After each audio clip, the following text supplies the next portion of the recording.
Mom, we need to leave. Now. My 7-year-old son's voice trembled as he tugged my hand in the middle of my sister's wedding. I forced a smile, whispering back, "Ethan, not now. This is your aunt's big day." But then he shoved his phone into my palm. On the screen, Daniel, my husband, whispering to Emily, my sister, the bride. "After tonight, she's gone. Everything will be ours." My blood turned to ice. My husband, my sister, plotting my death on her wedding day. What would you do? Expose them here in front of everyone? Or smile, dance, and pretend you didn't just watch your own death sentence play out?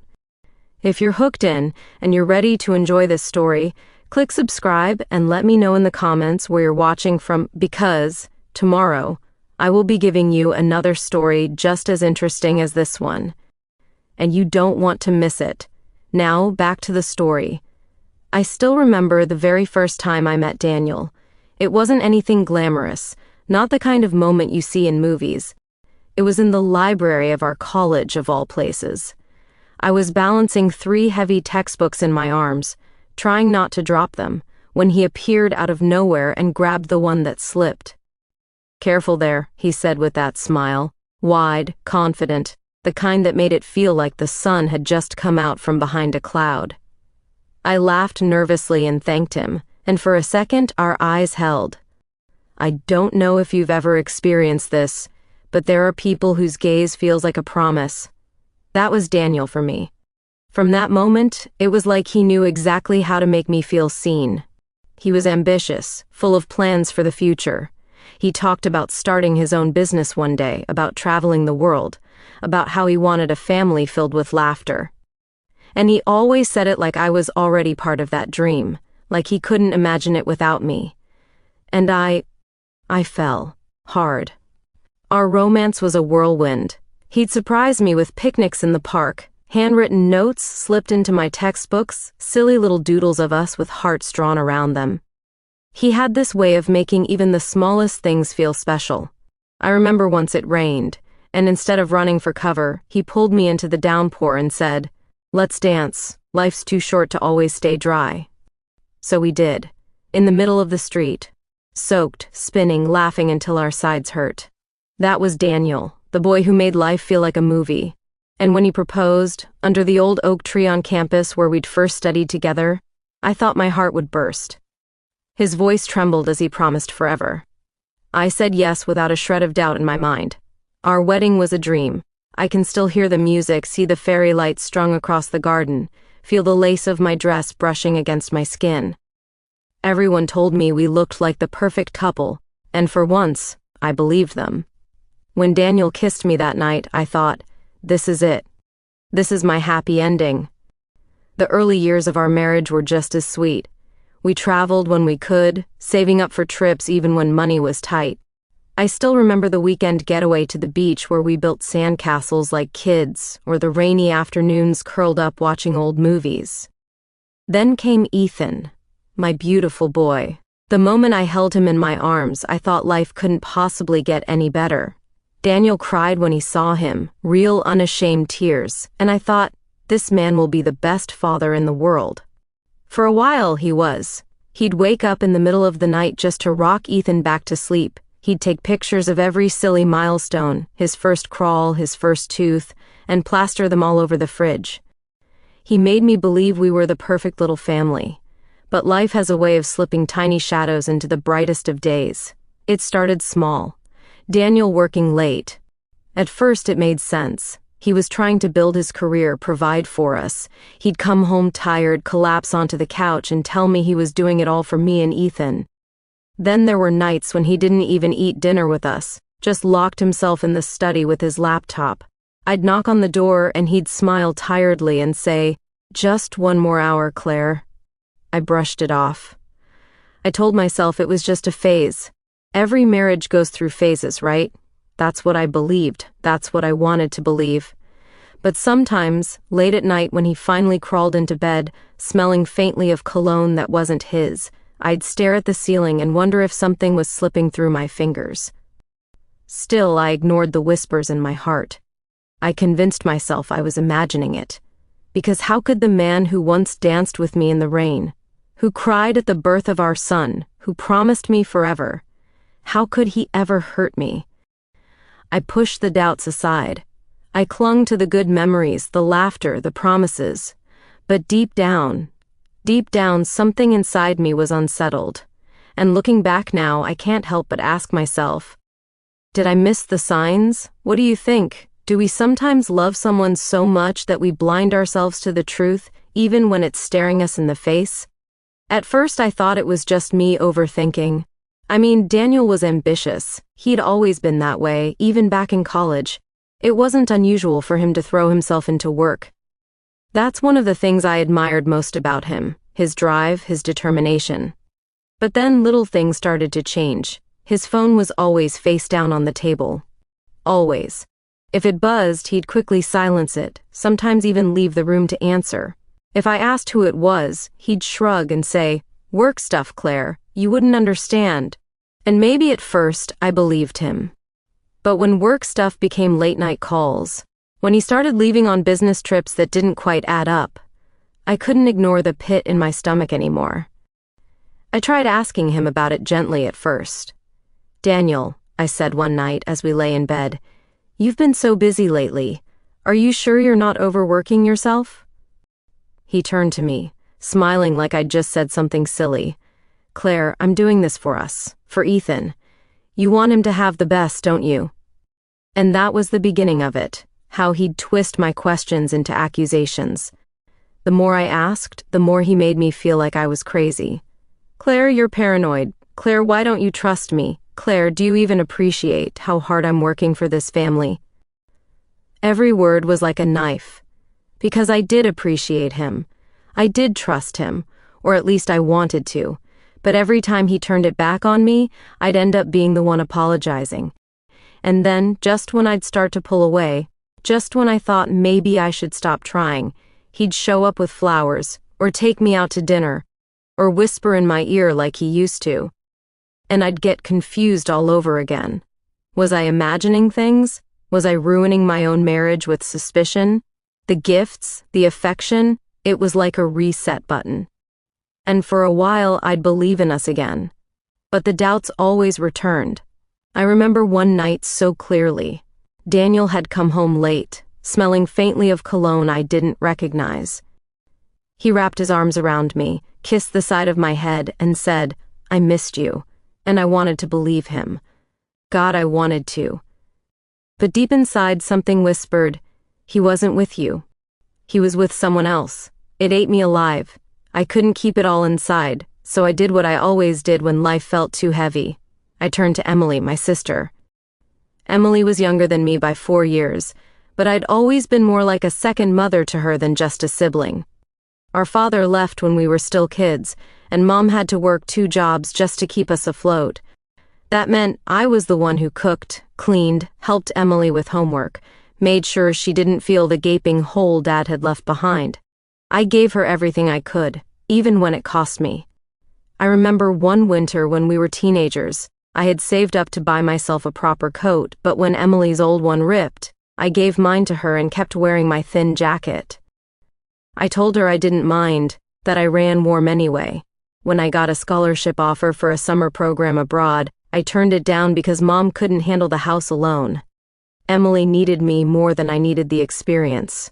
She was my shadow growing up, clinging to me like I was her anchor, and I was happy to be that for her. So naturally, when I started doubting Daniel, I confided in her. I remember sitting at her apartment, my hands wrapped around a mug of tea, while she sat across from me in her pajamas. "Emily," I whispered, staring at the steam rising from the cup, "I think Daniel might be cheating on me." Her eyes widened and she leaned forward, her voice soft. "Claire, no. Daniel loves you. He adores you." I bit my lip. "Then why all the late nights? The calls? The trips that don't make sense?" She reached over, covering my hand with hers. "You're overthinking. You've always had a vivid imagination. Don't let your mind play tricks on you. Trust him.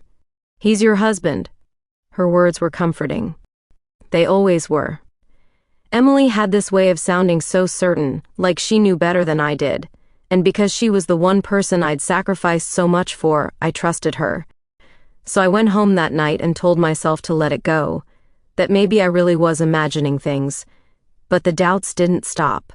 Every time Daniel slipped away to take a call, every time he brushed off my questions, every time he bought me gifts right after a fight, it all felt too rehearsed, too convenient. And yet, when I tried to push back, I could hear Emily's voice in my head, "You're overthinking. Trust him." So I stayed silent, and slowly that silence began to eat at me. Because silence, when you're hurting, doesn't heal, it just buries the wound deeper. I wish I had trusted myself more. I wish I had seen what was coming. Because the truth? The betrayal I thought I was imagining, it was so much worse than I ever could have dreamed. And looking back, I keep asking myself, was it my love for Daniel that blinded me? Or was it my loyalty to Emily? The morning of Emily's wedding came with golden sunlight spilling through the curtains, like the universe itself was determined to make her day perfect. I stood in front of my mirror, smoothing down the pale blue dress I had chosen. It wasn't flashy. I didn't want to outshine the bride. This was Emily's day, and despite everything happening inside me, I wanted her to have it all. The joy, the fairy tale, the picture-perfect beginning I once had. I painted on my smile like it was part of my makeup routine. Lipstick, mascara, courage. Ethan came into the room, tugging on his little tie. "Mom, do I really have to wear this? It's itchy." I crouched to adjust it, brushing his dark hair out of his eyes. "You look handsome, Ethan, like a little prince. Today's special, remember? Your Auntie Emily is getting married." He pouted but nodded. At 7, he was at that in-between stage. Still my baby, but sharp enough to notice things I wished he didn't. Daniel walked in right then, looking unfairly good in his black suit. My chest tightened in that old familiar way. How was it possible that the same man who once made me feel like the luckiest woman alive now made me feel like a stranger in my own skin? "Ready?" he asked, his eyes flicking over me quickly, like I was just another part of the scenery. He kissed the top of Ethan's head, but didn't even try to touch me. I nodded. Words felt dangerous. The wedding venue looked like something out of a dream. Roses climbing up white arches, chandeliers twinkling like stars, a soft violin playing in the background. Emily had spared no expense. She floated down the aisle in a gown so breathtaking that for a moment I forgot everything and just smiled. That was my sister. The girl I once tied braids for before school, the girl I shielded from bullies, the girl I stayed up with when she had nightmares. Seeing her radiant like this made my heart ache with pride. But then I looked at Daniel, the way his eyes followed her, the softness there, the faint smirk tugging at his lips, and suddenly, it was harder to breathe. I pushed the thought away. Today was not about me. Hours later, as laughter filled the hall and glasses clinked with champagne, I let myself relax. Ethan sat beside me at the reception table, nibbling on cake with his legs swinging beneath the chair. I watched Emily and her new husband spin on the dance floor, the crowd cheering. Maybe, just maybe, I could get through this day without the shadow of suspicion swallowing me whole. That's when Ethan tugged on my hand. "Mom," he whispered, his voice urgent. I bent down. "What is it, sweetheart? We need to go. Right now." His little face was pale, his eyes wide in a way that froze my heart. I frowned. "Go?" "Ethan, it's just the wedding. You're probably tired." "No, Mom, I mean it." He clutched my wrist so tight it almost hurt. "We have to leave, please." A nervous laugh slipped out of me. "Honey, what are you talking about? Did you have a bad dream, or maybe too much cake?" He shook his head hard, his curls bouncing. "No, I heard them," something in his voice, so serious, so unlike the playful boy I knew, made my stomach drop. I leaned closer. "Heard who?" "Dad, and Aunt Emily." The world around me blurred, the music, the laughter, the sparkle of lights, all of it dimmed until there was only his whisper and the hammering of my heart. He pulled out his small tablet, the one he carried around everywhere. My first instinct was to scold him. Ethan, we're at a wedding, not for games. But before I could, he tapped the screen. A video began to play. The image was shaky, clearly filmed from behind a wall or under a table. I saw Daniel's figure first, standing close, too close, to Emily, who was still in her wedding gown. They thought they were hidden away from everyone. Their voices came through, muffled at first, then clearer. Emily's giggle. "Daniel, what if someone finds out?" Daniel's low whisper, "Relax. After tonight, everything will be ours." My blood ran cold. "Emily, I still can't believe she hasn't figured it out. Your wife is so clueless." Daniel chuckled. "She's too busy being paranoid about work and home. By tomorrow, she won't be a problem anymore." Emily's voice turned sharper. "You promise? Because I can't live in her shadow forever. I want it all. The house, the accounts, everything." Daniel leaned in closer to her, his hand brushing her cheek. "You'll have it, baby. Once she's out of the way, everything will be ours. We'll finally be free." I swear my breath left my body. For a moment, I just stared at the screen, my son's small hands holding it steady while my world shattered piece by piece. An affair. That was betrayal enough. But this? They wanted me gone, not just divorced, not just humiliated. Gone. I pressed a trembling hand to my mouth. Every cell in my body screamed to stand up, to scream, to throw the truth across the room like a bomb, to point at them and make everyone see the monsters they really were. But Ethan's wide, terrified eyes stopped me. If I caused a scene now, if I exposed them in front of everyone, what would they do? What would happen to my son in the chaos? I felt like I was standing on a tightrope with no safety net. So I smiled. I smiled and clapped when the bride and groom kissed. I smiled when Daniel wrapped an arm casually around my shoulders in front of relatives. I smiled even as bile rose in my throat. But inside, something inside me cracked open. Something sharp. Something dangerous. I knew I couldn't let on, not yet. Because when people plan to kill you, you don't hand them the knife. You wait, you watch, and you plan. And as I sat there, clapping for the happy couple, a single thought echoed in my mind, louder than the music, louder than the cheers. They think I'm weak. They think I'll never fight back. But they've forgotten. I'm the one who taught Emily how to walk. I'm the one who survived every crack in this marriage. And I'll be damned if I let them take me down without a war. The question is, how do you look your sister in the eye when you know she's plotting your death?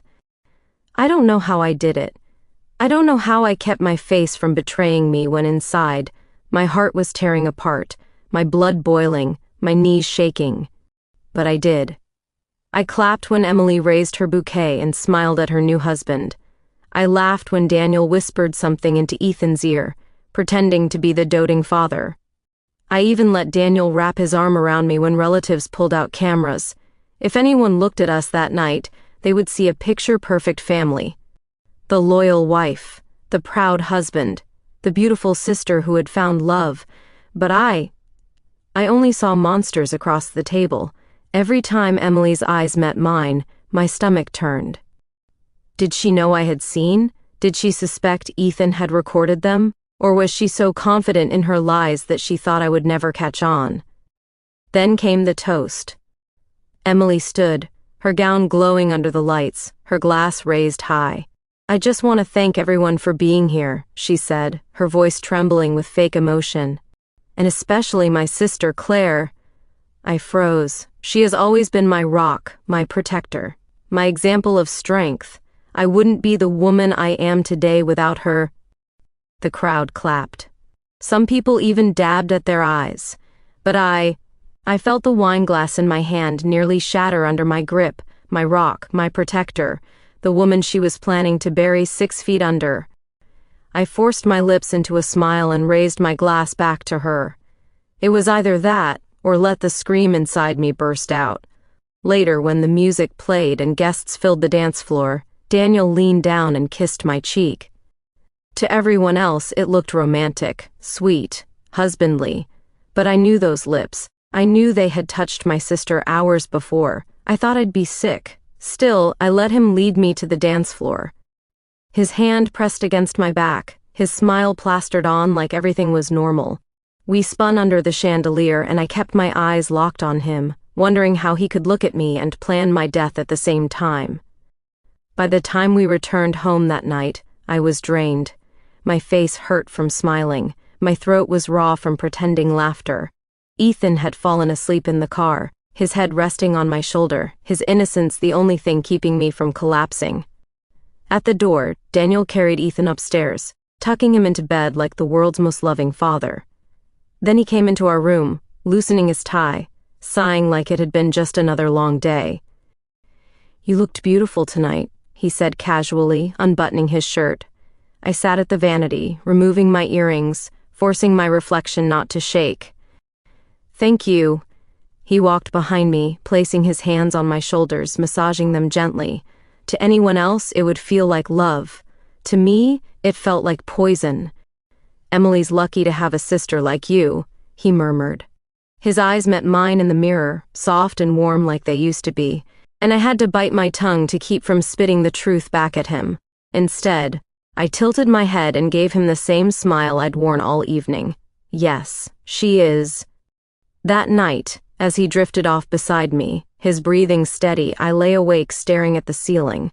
They thought they were clever. They thought I was blind. But I knew now. And if I wanted to survive, if I wanted to protect Ethan, I had to play along. I had to pretend until the moment was right. So I closed my eyes and let my body relax, even as my mind screamed.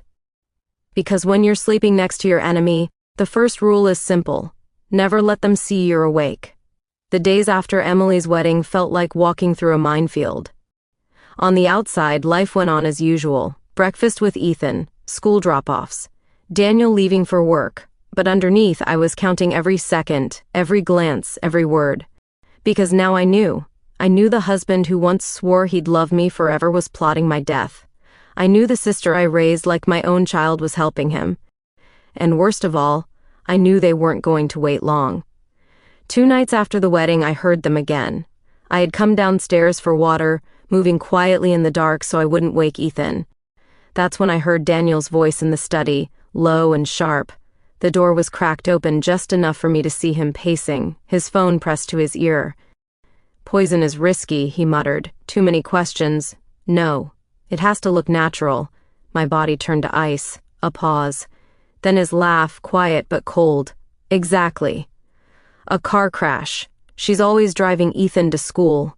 One wrong turn on the highway, one brake failure, and it's over. Insurance will cover everything. Emily and I will be set for life." I nearly dropped the glass in my hand. He wanted me dead before the week was out. I didn't sleep that night. I lay in bed beside him, listening to the rise and fall of his breathing, tears burning behind my eyes. This was the man who once wrote me love letters, who cried when Ethan was born, who promised me we'd grow old together. Now he was rehearsing my death like it was part of a business deal. And Emily, my little sister, my baby, I remembered nights when she'd crawl into my bed, shivering from nightmares, whispering, "Don't leave me, Claire." I remembered skipping meals so she could eat, giving up a scholarship so she could have her chance, and this was her repayment, to plot my funeral with the man I married. The betrayal pressed on my chest until I thought I would suffocate. I curled under the blanket and cried silently, careful not to wake him, careful not to let him hear. Because now wasn't the time for pain. Now was the time to plan. The next morning, I started my counterattack. I packed Ethan's lunch like normal, kissed his forehead, and drove him to school. I smiled at Daniel when he kissed my cheek goodbye, but the moment I was alone, I moved. Step 1, evidence. Ethan's recording was still on his tablet. I backed it up onto a hidden flash drive and emailed a copy to myself under a secret folder. Then I hid the flash drive inside a shoebox in the attic. Step 2, watch them. I ordered 2 tiny cameras online and placed them in the house, one in the living room, another in the study. If Daniel made another call, I'd have it. Step 3, money. I checked our accounts. Quietly, I shifted some savings into an account only I could access. Not too much to raise suspicion, just enough to keep Ethan and me safe if we had to run. At night, I pretended. I laughed at Daniel's stupid jokes. I sat across from Emily when she came over, listening to her gush about her honeymoon plans, though her eyes flicked to Daniel more often than to me. And I smiled, always smiling. But inside, my mind was racing. How much time did I have before they made their move? Could I trust the police to believe me? Or would Daniel twist the story like he always did, painting me as the paranoid wife? I didn't know, so I gathered more. I kept a small notebook in my purse, writing down every suspicious call, every late-night trip. I saved receipts, tracked his lies, even snapped photos when I could. Piece by piece, I was building a case. But at night, when Ethan was asleep and the house grew quiet, the mask slipped. I would lie awake staring at the ceiling, tears running silently into my pillow. My chest hurt with memories. Daniel's smile when he first kissed me, Emily's laugh when we shared secrets as girls. How could the two people I loved most become the people who wanted me gone? Sometimes I pressed my hand against my mouth to muffle the sobs, because if Daniel heard me crying, he'd ask questions. And if I broke now, everything would be lost. One night, as I sat in Ethan's room watching him sleep, I felt my heart split in two. His small chest rose and fell, his tiny hand curled around his stuffed bear. He was the only reason I hadn't collapsed. I whispered to him, even though he couldn't hear me, "I'll keep you safe, Ethan. No matter what, I promise," and I meant it. Even if it meant pretending until my bones ached. Even if it meant letting my sister and my husband think they were winning. Even if it meant carrying this unbearable weight alone. Because I was done being their victim. The text came on a Thursday afternoon. "Daniel, dinner tonight? Just the two of us. I owe you some romance." My stomach twisted. If I hadn't already known, those words would have sounded sweet. Thoughtful even. But now, with Ethan at my parents' house for the night and Emily out of town, I saw it for what it was. A setup. I stood in front of the mirror that evening, sliding into the red dress Daniel always loved. My hands trembled as I zipped it up. To him, it would look like I was trying. Playing the dutiful wife. But I wasn't dressing for him. I was dressing for war. Because by tonight, everything would be different. Before leaving, I checked my bag one last time. Inside was the tiny recorder I'd bought, already switched on. The evidence, the videos, the notes, Ethan's recording, had all been sent to a trusted lawyer friend that morning with instructions. If anything happens to me, release everything to the police. And the authorities? They had been alerted, quietly, carefully, without Daniel catching on. All I needed to do was play my part. The restaurant he chose was dimly lit, candlelight flickering across polished wine glasses. Soft music floated in the background. To anyone else it would look romantic, perfect for a date night. But to me it felt like walking into an execution chamber. Daniel stood as I arrived, his smile wide, his eyes warm. If I didn't know the truth, I might have melted. But now, every detail was poisoned. The way he pulled out my chair, the way he leaned in close, the way his hand brushed mine across the table. "Claire," he said softly, "you look beautiful." I forced a blush, lowering my eyes. "Thank you." The performance had begun. We ordered wine. He made small talk about work, about Ethan, about Emily's honeymoon trip. His voice was smooth, charming, almost convincing. But I was watching his hands, and then I saw it. A quick flick of his wrist, his fingers dipping into his jacket pocket, slipping something into my glass while the waiter's back was turned. My heart slammed against my ribs. I lifted the glass slowly, my lips brushing the rim. My tongue tasted the bitterness of the liquid, but I didn't swallow. I let it linger in my mouth before pressing the napkin to my lips, pretending to dab away a drop of wine. In that moment, I spat it into the fabric, folding it neatly in my lap.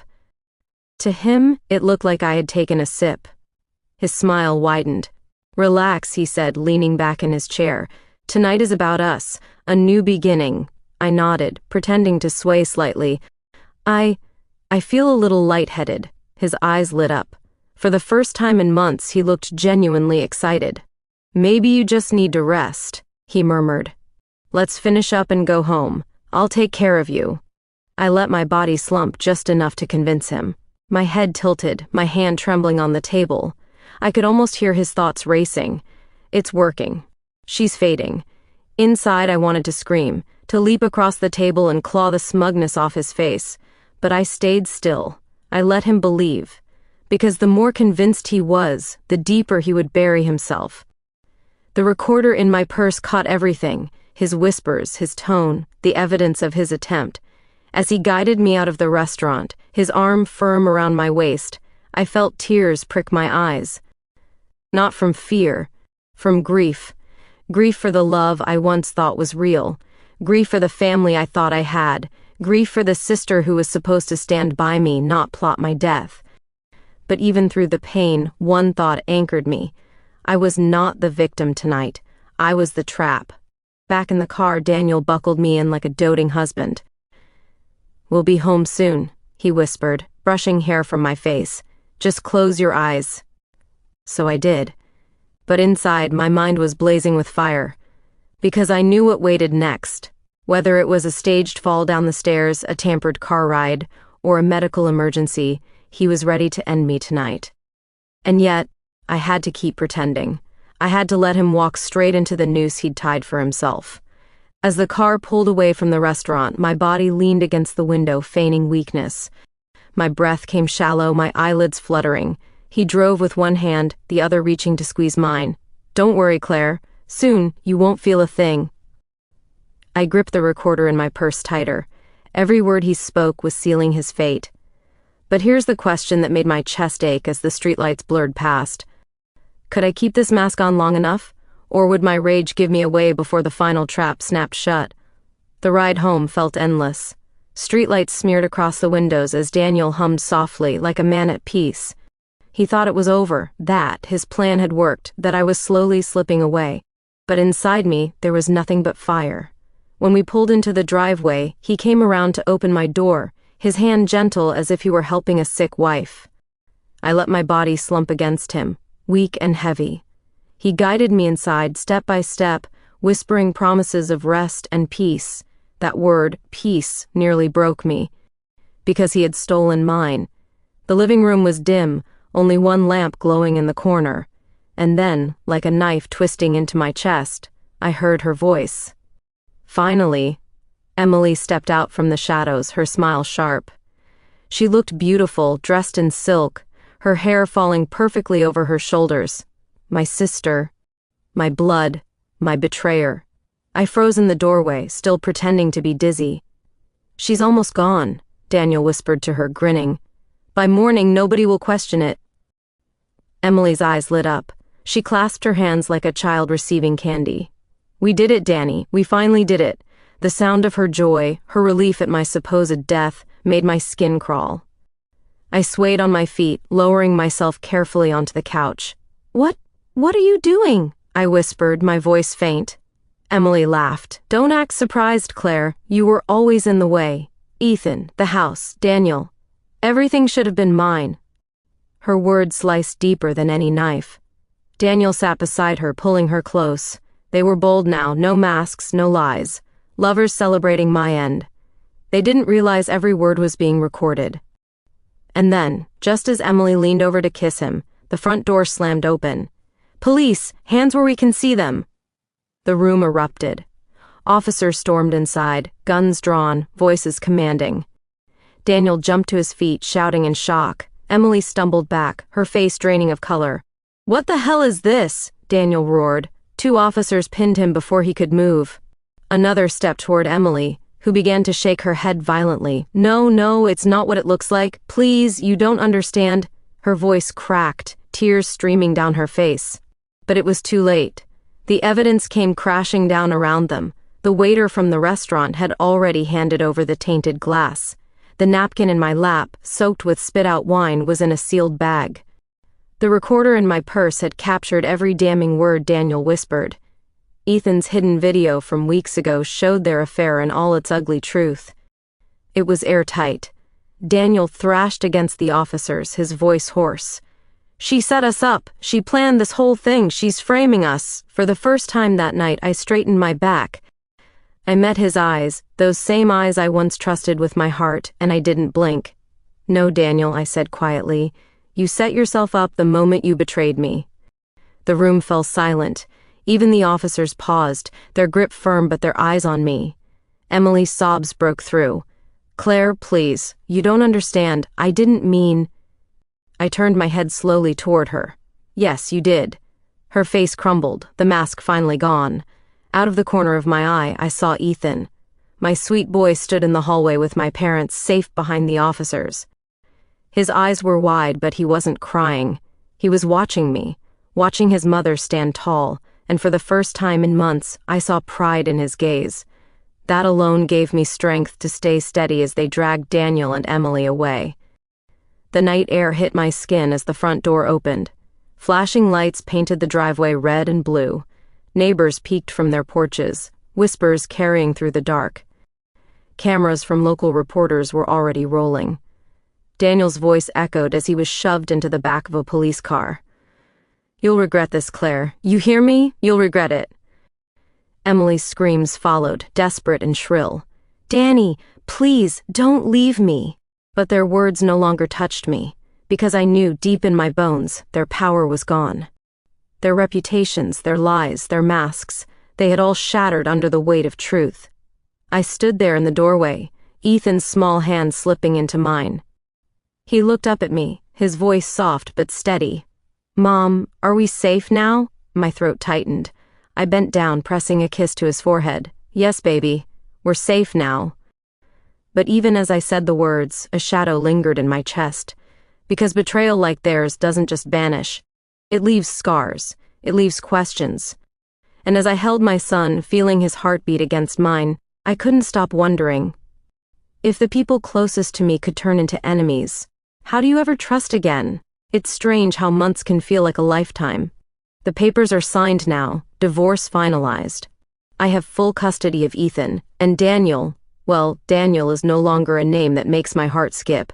He and Emily sit behind prison walls, serving long sentences for their crimes. Sometimes I still wake up at night, expecting to hear his footsteps in the hallway, or Emily's voice on the phone. But then I open my eyes and I remember, I am free. The new house isn't big. It doesn't shine with marble floors or chandeliers. It's small, warm, and filled with sunlight that spills across the kitchen table each morning. It's mine, ours. A safe place where Ethan and I can breathe without looking over our shoulders. I watch him run through the hallway, laughing with his arms spread like airplane wings. The sound is different now, lighter, freer. He doesn't flinch at sudden noises anymore. He doesn't ask why I look sad. He's just a child again. And me? I'm learning to be Claire again, not just Daniel's wife or Emily's older sister. I'm learning that freedom isn't just about being away from them. It's about finding myself in the quiet, in the laughter, in the courage I didn't know I had. People in my family still whisper. Some say they can't believe Emily could do such a thing. Others pity me, or stare too long when they think I'm not looking. But I don't carry bitterness in my chest anymore. I've learned that holding on to anger keeps you chained to the very people who tried to break you. Letting go doesn't mean forgiving. It means choosing peace over poison. So I let go. One evening, Ethan and I walked down to the beach near our new home. The sun was dipping low, painting the sky in gold and pink. The waves touched our feet, cold and soft. His small hand fit into mine, warm and trusting. For a long time, we walked in silence, just listening to the ocean. Then he looked up at me, his brown eyes wide and honest. "Mom, are we safe now?" My chest ached at the question, the same one he asked the night Daniel and Emily were taken away. But this time, I didn't hesitate. I smiled down at him, brushing the hair from his forehead. "Yes, baby, we're finally safe. And stronger than ever." As the waves rolled in, I realized something. I had survived the unthinkable. Betrayal from my husband. Betrayal from my own sister. A plan to end my life. And yet here I was. Standing, breathing, living free. The scars will always be there, yes. But they are not signs of weakness. They are proof that I refuse to be destroyed. If there's one lesson my story holds, it's this: never ignore your instincts. The voice inside you is often the only one brave enough to tell the truth, and sometimes the ones you trust the most will hurt you the deepest. But even then, you can rise. You can take back your power. You can choose justice without becoming bitter, because revenge is not about violence, it's about reclaiming the life they tried to steal. That night, as Ethan fell asleep with sand still clinging to his little toes, I sat by the window and listened to the waves in the distance. For the first time in years, I felt peace, true peace, and I thought to myself, if I could rise from this, if I could survive betrayal from my own flesh and blood, then, maybe, just maybe, others who are hurting can rise too. Thank you for watching this story to the end. If you enjoyed this story, you will surely love the next one. It's as crazier and more intriguing as you can ever imagine. So do check it out.